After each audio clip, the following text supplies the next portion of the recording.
Kasi hindi porket natapos na yung sunog, tapos na. They have to monitor it for how many days.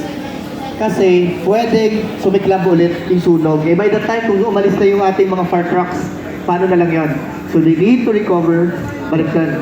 Para ma-extinguish nila ulit yung sunog. So it's a waste of time. Maganda na ito kasi we have heat sensing cameras. Nakikita natin kung ano yung mga portion. Halimbawa, may kahoy dyan. Hindi pa pala kasi sa loob niya may baga pa.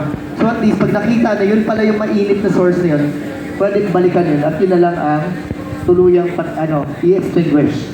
Okay, continue.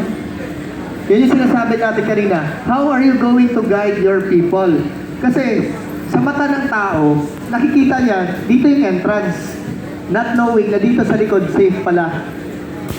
Kasi dahil ito sa thermal camera natin, andito yung mga rescue natin sa area na to.